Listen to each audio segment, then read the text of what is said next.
Hey everybody, it's Chugga Conroy. Welcome back to more Kid Icarus Uprising. In the last episode, we stormed the Great Reaper Fortress and took down the Great Reaper inside, who was obscuring the location of one of Medusa's commanders, Pandora. In this episode, we're going to be going after Pandora, but first, the extra feature of the day, of course. Can't start without that. I'm going to want to go into the options to show that something that you guys have been wanting me to show since the very first episode, and that's the fact that this has control options.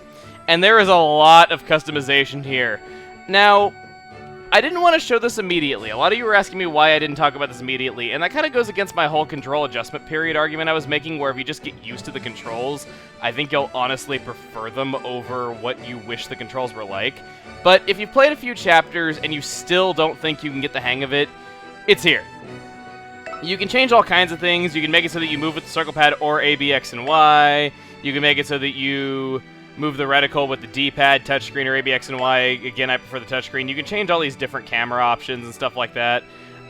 Personally, I actually do want to change one of these. I want to change up on the D-pad to use power because I like that a lot more. You can also hit the try it button if you want to do that.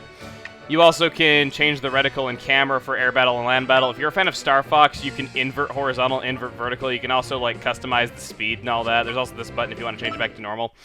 It's actually some pretty cool stuff how you can invert the camera for land and air battle, you know, pretty much the same.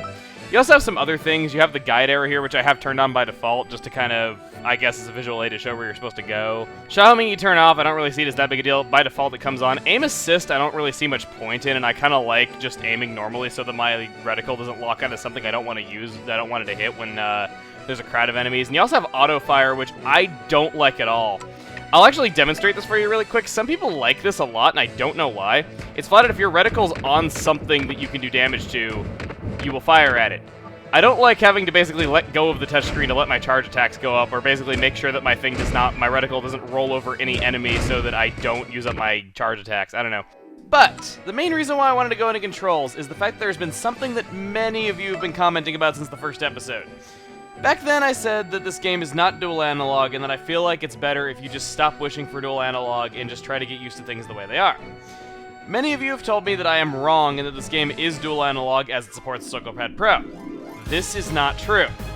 The game supports the CirclePad Pro, but it is not dual analog. Rather than add dual analog, it only exists to add a left-handed mode to this game. It makes it so that you can play using the now right analog stick and the R button instead of the left analog stick and the L button. That's all it does. There are a few games that were released that are dual analog, such as Kingdom Hearts and Metal Gear Solid 3, but this is not one of them. If you don't believe me, not only do I own a CirclePad Pro and have I tested this, but in interviews with Sakurai, he himself says the game is not dual analog, and I think he's even asked about why it's not, and his reasons are actually kind of weird. But that's kind of all I really wanted to go over. Anyway, enough waffle. Let's go ahead and get this started. I'm going to switch out my gear. I haven't shown orbiters yet. I got some pretty good standard orbiters right here. I like these stats on it. I like the shot range +3 on something that is meant for range, and I also like the speed +2. So I'm going to do that. Different weapons will weigh you down more and more. You know, like claws won't weigh you down very much or slow down your movement speed, whereas like a club or a cannon would slow you down by a lot. Orbiters don't slow you down at all because they just float by your side. Powers, I admit I haven't been using nearly enough of these, so let me actually see if I want to possibly, like, change that. Okay, I decided to go with weak point reticle. I want to show that off. That's not usable in multiplayer. I got that last episode and I went over that. I went with Brave Invincibility, Paralyzed Attack, Poison Attack, Quick Charge, and Health Recovery. I think those are all really good things to have when you're using orbiters. And with that, we are moving out to Pandora's Labyrinth of Deceit. Why do I say? Well, there's an intensity gate in this level. It's an 8.0. I have just signed my death sentence by hitting that start button. Your destination is Pandora's Labyrinth of Deceit. The Reapers certainly hit it well. What are you talking about? I don't see anything. Whoa! And here we have a space pocket. In you go. Okay. This is getting weird. You'd have to be pretty out there to base your operations in a place like this. Well, Pandora has always been pretty out there. It's true. The goddess of calamity even looks pretty out there. I guess it's no surprise that the path to her would be as twisted as she is. Twisted? I'd say unhinged is more like it. Alright, well, why am I so much more negative than normal with saying that this is my death sentence? Well, this is actually my 4th try doing this. I have died 3 times so far trying to do this. 3 times? No, 3 times. And What's that? Pandora, this is not really easy for me to do while doing live commentary. All this commentary is live, and I just haven't memorized when I need to shut up for character dialogue. I know these levels that well.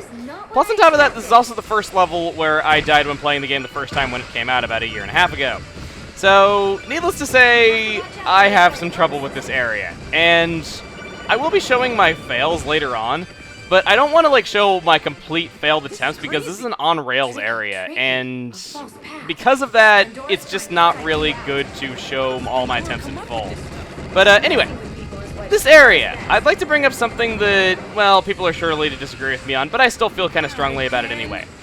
Now, I'm perfectly okay if you don't care for the 3D on the 3DS, or just 3D in general, but I feel like this area is one of a couple areas in Kid Icarus where I'd recommend trying the 3D out, because there's lots of illusions and stuff like that, and whenever there's stuff like that, like say in Mario 3D Land, it makes it kind of cool to use. I mean, being able to have like illusions that just look really weird and play tricks on your eyes in 2D, but you can actually see what they really are in 3D, it's a pretty nice effect. I like it a lot. Right here we got a decision. We got to go left or right. I believe left is the correct path. I will be showing what happens if you take the incorrect paths.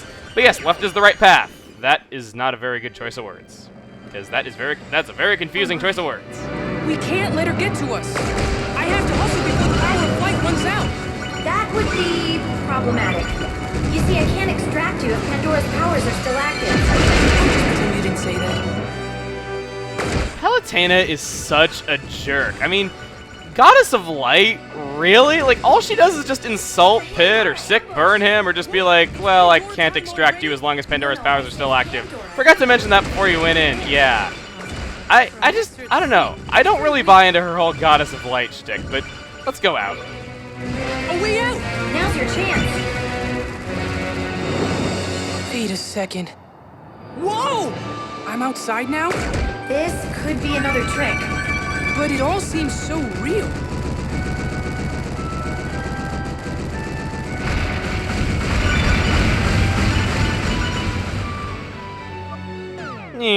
I always love it when stuff makes record scratches. I gotta stop saying that I love things all the time. I've heard that's like not good to do when you're trying to be taken seriously in writing. Even though this isn't written, it's me doing live commentary. I don't know why, I just tend to use the word love more than I should. Maybe I'm just a fun-loving kind of guy. Anyway, we got another decision. I want to head to the right. Is this a dead end? Yes, no? We're losing our grip here! No, I just need to think. Could you think a little faster, please? I'm getting a handle on things now. Okay, watch out for the columns around you. They'll reflect your fire. Well, so we can't shoot here, and we got Sholmes here that we can't run into because that counts as shooting them as well. At least they didn't put souffles here that you are tempted to shoot, but you can't. Hint, hint, nudge, nudge, wink, wink. They may or may not be doing that later. Alright. Okay. So, the space area looks really cool. There's so much variety in the scenery that you get to see in Pandora's Labyrinth of Deceit. Here you have a left path or a right path. I'm gonna go to the left. I remember having an easier time with it. So, to the left, to the left. Boom! Okay, no, not really. This area will be horizontal if you take the other path, and I believe it'll have a lot of those wave anglers if you go that way, whereas here it doesn't have nearly as daunting enemies. I'll be showing what happens when you go on the other paths later on, but for the time being, it looks like I actually did it with not very much damage. We're nearing the landing spot. You're sure it's not another illusion, right? Considering I didn't even make it this far on my previous attempts, I'm quite proud of that run. Okay. Huh? Ow. What, you expected that to not be another illusion? Let's go forward. Quite the thrill seekers, aren't we? Pandora, goddess of calamity. We let ourselves in. Hope you don't mind. Oh, please, make yourselves at home. It doesn't bother me. But you should know that the whole goddess of calamity was really the old. The new meanings are more grounded like yoga, macrobiotics, reflexology. Don't you need feet for that? How dare you take that tone with me? Especially since calamity is really more your domain these days. It's really quite insulting. Pandora's hilarious. She's one of my favorite she's one of my favorite commanders of Medusas. Got a poison card right there, which will give you some poison attribute in your attacks for a little while. And I gotta say, Pandora's voice is friggin' sexy, man. Okay, that sounded incredibly superficial. And watch, I'm gonna look up who voiced her, and it's gonna be like some 60-year-old woman. I'll put a photo on screen if I'm able to find one. Anyway, I believe you want to head to the rightmost door right here. This area is full of all kinds of tricks, traps, and illusions. And okay, at least it doesn't kill me. Which door is it? I believe then it's you. Yes. Okay. Want to take out you guys. I want my brief invincibility, and I want it now because I am low on health, and I don't want to get taken out by freaking mono eyes. All right, let's take you out. Take you out! No, no, no, no, that door! I almost went into a fake door right there, and those actually do hurt you if you go into them. Okay, dodge out of the way of them. Like, quickly dodge back. Okay. On the way I'm supposed to go, and right here, we have a Giran. These bug type enemies, this isn't Pokemon, these bug enemies, they have these little antennas sticking out of the ground, and they will leap out of the ground causing a shockwave. As long as you shoot those little antennae that are sticking out of the ground, and you only, like, get near them to shoot when, to do some charge shots when, or dash shots when you're near them, or when they come out of the ground, they really aren't that damaging of enemies at all. They're not really that dangerous. As long as you just play it safe and you are okay with camping a little bit, they're not really that bad. They're actually one of the least threatening enemies, and I always like it whenever I'm playing on a high difficulty and they throw those at me, because I'm just like, yes, I can just camp this and be 100% safe. I mean, everyone knows that camping is, well, camping works for a reason, of course. Won't put it any other way than that. The shooter crowd would have my head if I said, oh, camping never is good. I mean, no one likes a camper in multiplayer, but come on. Be careful with that. Camping's fun to do once in a while. Why do you think Sniper in Team Fortress 2 says so? Actually, that's not really camping. That's more people say it's a point-and-click adventure. But let's not get into that. I don't want to get into arguments with the shooter crowd. Please, no. Anyway. So, we got a Scuttler Cannoneer right there. At least I took him out immediately. And we got moving walls! Yay! We need to not get pushed off with them. So I need to dash through here, and let's get our next treasure chest. Okay, very good. Hey, I got floor ice cream. I like floor ice cream. Pit goes into detail about that a bit later, but I'm not going to spoil his thing on that, so... No, I'm not sure if I'm the only one who sees this, but this room looks just like it's out of Superman 64. Like, it looks like the LexCorp building with the fog in front of it back there. I can't explain it. It just looks like it to me. Anyway, though, this room is our introduction to vehicles. This is an exo tank. It can fire 2 shots at once. It also is a really fast vehicle despite being a tank. You can do a boost dash by hitting the button on the touchscreen. And all around, this is a really, really fun vehicle to use.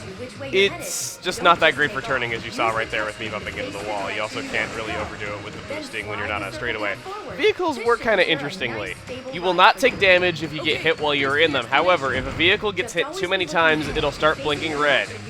After a while, it will explode. If you're in it when it explodes, you will sustain heavy damage, so be sure to not overdo it. What's an exo-tank doing here anyway? I wanted to get my driver's license, so I looked up the parking lot to practice in. But then it hit me. How am I supposed to steer without hands? How'd you build a parking lot without hands? Hard work and determination. I always imagine Pandora banging her head against concrete, chipping it away little by little, just chanting hard work and determination to make this place. But what I'm trying to do here is, or what I was trying to do while they were talking, is there's a jumper here you gotta make it. You gotta get out really quickly here! I didn't do it. You need to make that jump, get out really quickly, and there is a treasure chest up there. You can't overshoot it, you can't undershoot it. It's one of the more tricky treasure chests we've seen yet. Refresh my memory. What am I doing here again? Pandora has the Mirror of Truth, making her Medusa's most valuable commander. What's the Mirror of Truth?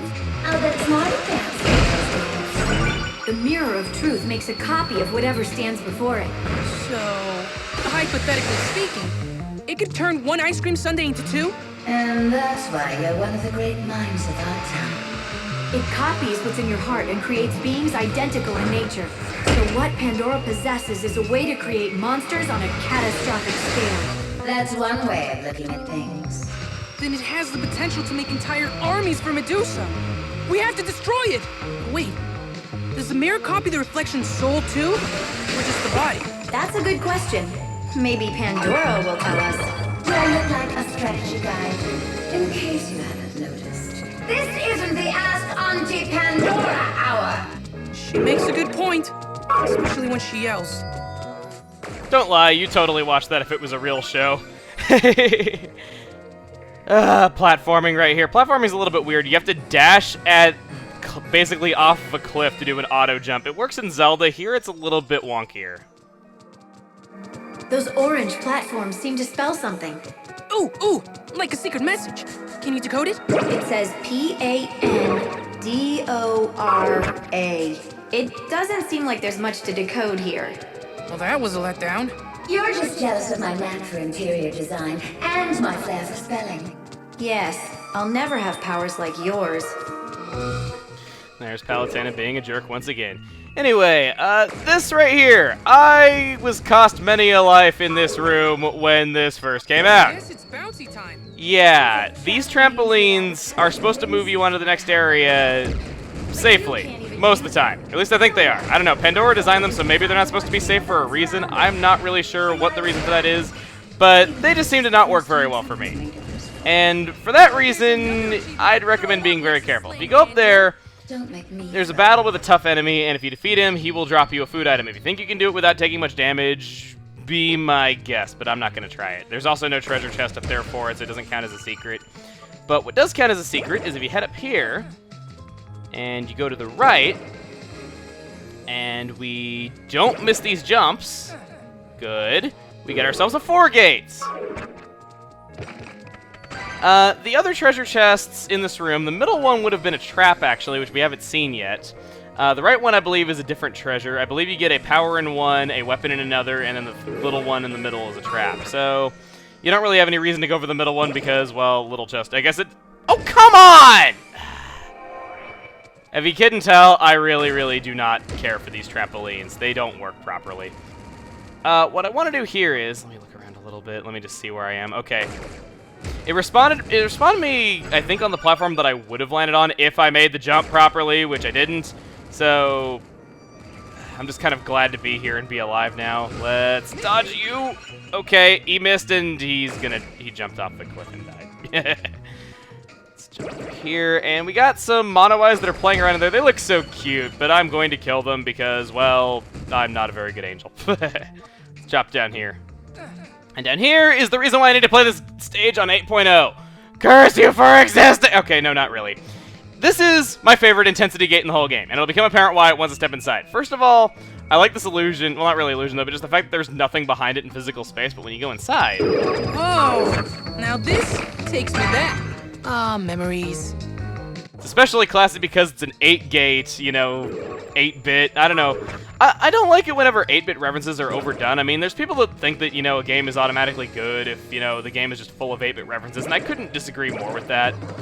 But in this case where it's just that one reference and it's done behind, like, an 8-gate, you know, it's a little joke that I don't have an issue with. I like things like that. Little things like that once in a while are fine. I just don't like it when they're overdone. You know, it's not Doe I Missed, where it never gets old to me. I admit, Doe I Missed has gotten old, but it doesn't get old to me. Wow, that was wonderful. Some sort of exotank racetrack. So, on this racetrack right here, I want to mention something that I didn't mention about vehicles before, and that's that you don't take damage while you're in them, but if they run out of health, they will explode and you will take lots of damage.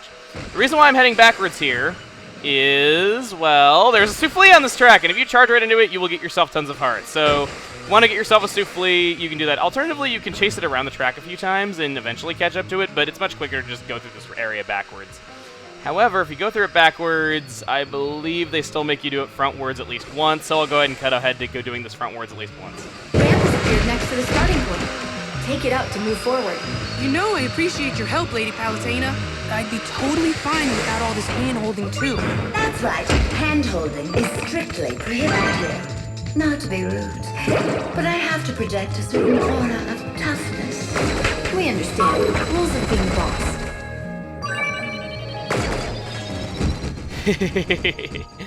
I do like how they actually acknowledge everyone saying, like, all games do nowadays is hold your hand. I mean, I guess I kind of understand the philosophy behind it, the fact that you have to assume that every game is someone's first game, but I understand why people don't really care for it, too. You know, just the fact that they explain the same thing at the start of every game. I mean, it is kind of a courtesy thing just to act like every game is someone's first game, but as We go over here, we have yet another one of these Girums, and it's really, really easy. I also like how you can see through the floor right here, so you can see what they actually look like underground. They aren't anything different. You want to keep shooting the floor here to reveal invisible paths in front of you, and oh my god, a burger! Where have you been all my life? I've never gotten that excited for a burger in my life. Well, and again, I'm not really all that much of a burger guy. I guess I kind of am, but not really. I don't know why I'm talking about this while playing Kid Icarus, of all things. Let's go ahead and take you out, another Girum. I guess while we're going through here, everyone knows the story of Pandora. I don't think I need to go into much detail about that, though, but she is based in something from mythology, though. But something that was based on mythology that I actually got wrong before is that I believe its name is Orpheus? There's a brother of Cerberus with 2 heads, and that is what Twin Belus is actually more closely based on. Now, in my defense, though, while I do concede that that is something that, while it's definitely what they were going for when they made Twin Belus, this game is not nearly as true to its mythology as Okami. Okami is very by the book. Kid Icarus, at times, sometimes even will make fun of the things that it's basing stuff on mythology of. And, you know, some people might like that more, other people might not like it as much, but I'm just kind of saying that... Oh! Yeah, it's exactly what I'm saying. There is an arm here! And you need to get past this Orn to get a treasure chest. It is really, really mean. I don't like things like that. It is really mean. Like I just said, I feel like I need to say things for emphasis. Let's run away! Okay, I made it. Mirror of truth. Oh, drink of the gods. You have never tasted so sweet. Let's go. You made it. Yay. Pandora! Underling of Medusa floating before me! It's time for you to atone for your crimes! I am Pit, servant of the Goddess of Light! And you are mystery! What was that all about? I don't know, but I love Pandora's expression while he says it. Do what you can do. What kind of attitude is that to have? I can take anything but indifference. What's the point of getting worked up? What's the point of anything, really? Quite okay. I'll give you what you paid for. Here it is, the mirror of truth. Pit, you have to destroy that mirror! Ah! Huh? What the? Hey. Let's get right to introductions. This here is Dark Pit. He'll be your escort out of this life. Speak for yourself. You fool! You were supposed to serve me! Your opponent's over there! You're a boss, Pandora, but you're not my boss. Wait, so was creating Dark Pit part of Pandora's plan all along? Having an angel can come in handy, and he's quite the little scrapper, isn't he? Use his scrappitude to your advantage and take down Pandora together. The mirror of truth is done. And that's that! Took you long enough. I was on Intensity 8. Give me a break. I didn't even get a chance to talk there. Pandora is a joke of a boss. She is by far the easiest one. If I may have any time at all to explain anything about the boss, you can melee the bombs back at her, and weak point reticle and auto reticle are great to have because she teleports around. That's pretty much all there is to it. She is an incredibly easy boss, even on high difficulties. What are you doing? Just making sure Pandora's powers don't go to waste. He can fly? If he has Pandora's powers, he could be allied with Medusa. We need to follow him. See what I got. I got an angel bow. That weapon looks really cool, but I don't like that it shoots hearts. Not the hearts that you pick up, it just shoots, the shots look like hearts, which I think takes a lot of the cool factor away. I guess it kind of makes you like Cupid, but I don't know, never been a fan. Atlas Club. Wow, overall defense +5 and melee 3 stars. Melee combo +4, evasion +2. Whoa! That's not bad for a club. I'll take it. 330 value, too. See, this is what I mean by you get better weapons when you play on higher intensities. Didn't believe me before, you sure believe me now. And we got brief invincibility. Bumblebee. Ooh, Bumblebee is nice. You vanish away from shots and just respawn elsewhere. Really, really nice. And as you see here, I have quite a few achievements, including, where is it? Get finished. Yes, now you can see that I actually failed a few times. I am not looking forward to playing stages on 9, which I inevitably am gonna have to do at some point. Oh. Ah well, I'll deal with that when the day comes. Let's cross that bridge when we get to it. Next time on Kid Icarus Uprising, we'll be moving out once again to the dark, mysterious, and alternate costume in Super Smash Bros. Brawl, Chapter 6, Dark Pit! See you guys then.